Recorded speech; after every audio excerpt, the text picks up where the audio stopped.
আমরা ঐক্যবদ্ধ হয়েছি বঞ্চিত ভাগ্যাহত বাংলার 18 কোটি মানুষের অধিকার তাদের ঘরে পৌঁছে দেওয়ার জন্য। বাংলাদেশের মানুষ অনেক শোষণ এবং বঞ্চনার শিকার। 71-এর পূর্ব পর্যন্ত দীর্ঘ 214 বছর এদেশের মানুষ শাসিত হয়েছে বিদেশি শাসকদের দ্বারা, তাই তারা শোষণের শিকার হয়েছে। 71-এর মহান মুক্তিযুদ্ধের মাধ্যমে অর্জিত বাংলার স্বাধীনতার পর এদেশের মানুষের এক বুক ভরা স্বপ্ন ছিল, আশা ছিল, এখন যেহেতু দেশি শাসকরা শাসন করবে, সুতরাং আমরা আর বৈষম্যের শিকার হব না। কিন্তু দীর্ঘ 54 বছরের পর বাংলাদেশের মানুষ যখন তাদের প্রাপ্তি এবং তাদের চাওয়া পাওয়ার হিসাব মেলাতে যায়, তখন তারা কি পায়?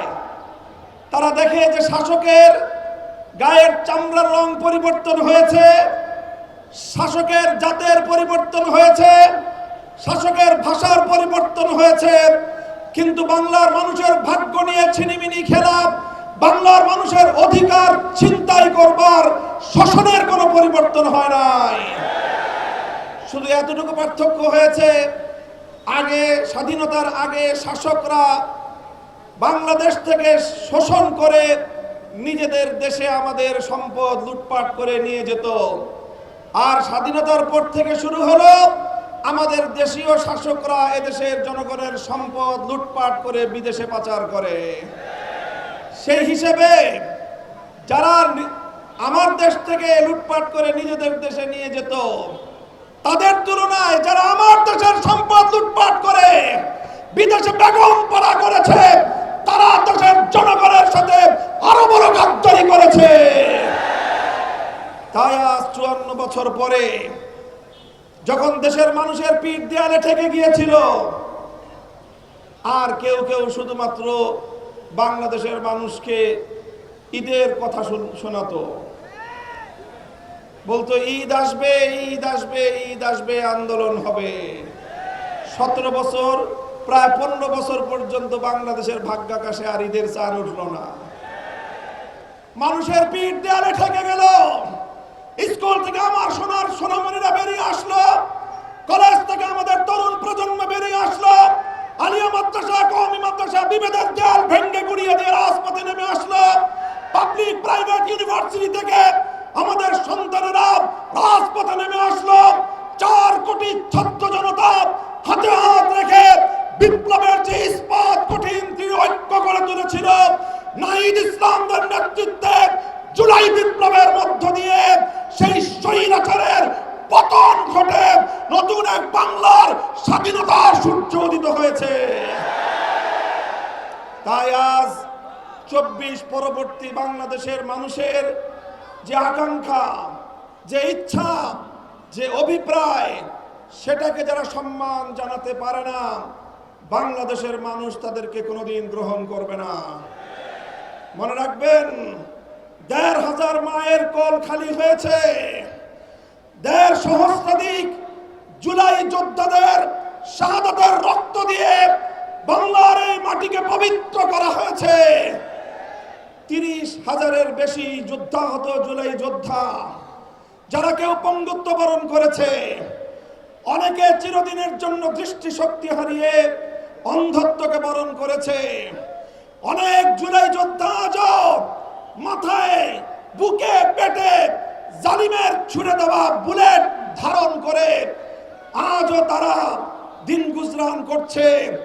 একটা স্বপ্ন নিয়ে তারা বেঁচে আছে, একটা বাংলাদেশ হবে যেই বাংলাদেশের রাজনীতিতে সন্ত্রাস আর গুন্ডামি থাকবে না।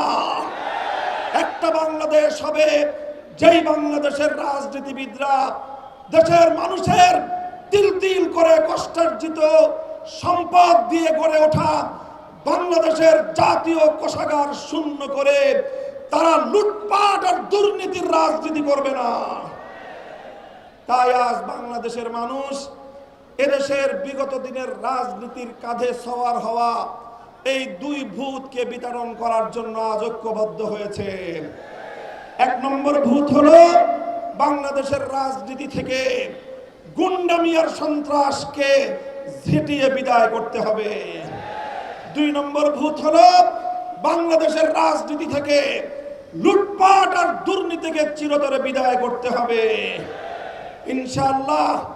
তাই জুলাই বিপ্লবের মধ্য দিয়ে যেই নতুন বাংলাদেশের যাত্রা শুরু হয়েছে, নাহিদ ইসলামরা জীবনকে ঝুঁকির মুখে ফেলে জালিমের বুলেটের সামনে আবু সাইদ মুগ্ধরা সিনাটন করে দিয়ে যে বিপ্লবের সূচনা করেছিল ডক্টর শফিকুর রহমান সাহেবের নেতৃত্বে 11 দলীয় নির্বাচনী ঐক্যজোট আগামী 12 ফেব্রুয়ারি ব্যালট বিপ্লবের মাধ্যমে সোনার বাংলাদেশ গড়ে তুলবে ইনশাআল্লাহ।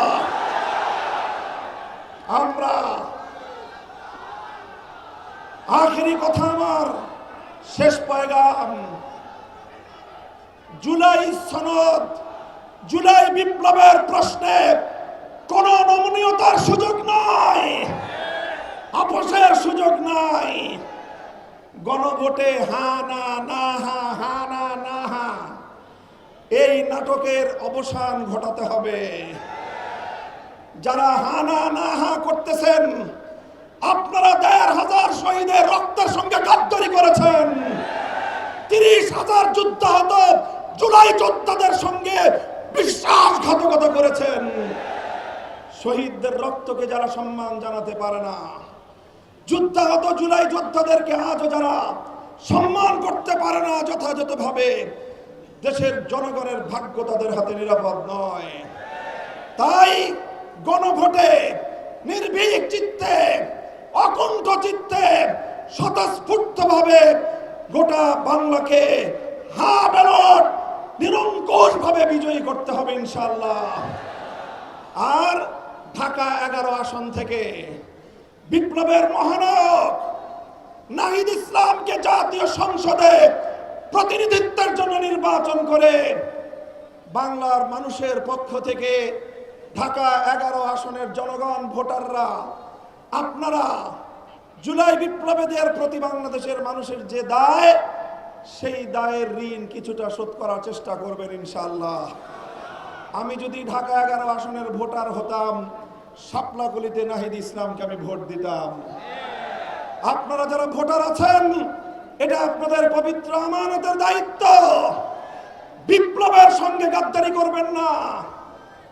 যারা জুলাই বিপ্লবের সবচেয়ে বড় বেনিফিশিয়ারি, আপনারা 1.5 বছরের মাথায় এসে সেই জুলাইয়ের স্পিরিটকে ধারণ করতে ব্যর্থ হয়েছেন। এটা আপনাদের রাজনীতির ইতিহাসের চরম ব্যর্থতা, কলঙ্কজনক অধ্যায়। ইনশাআল্লাহ আগামী 12 ফেব্রুয়ারি 11 আসনে 11 দলীয় নির্বাচনী ঐক্যের শাপলাকলি বিপুল ভোটে বিজয়ী হবে ইনশাআল্লাহ। ইনকিলাব, ইনকিলাব, গোলামি না আজাদি, আজাদির মার্কা, আজাদির মার্কা, ইনকিলাবের মার্কা। নাসরুম মিনাল্লাহি ওয়া ফাতহুন করিব। আল্লাহর সাহায্য সমাগত, আমাদের বিজয় অবশ্যম্ভাবী ইনশাআল্লাহ। আসসালামু আলাইকুম ওয়া রাহমাতুল্লাহ।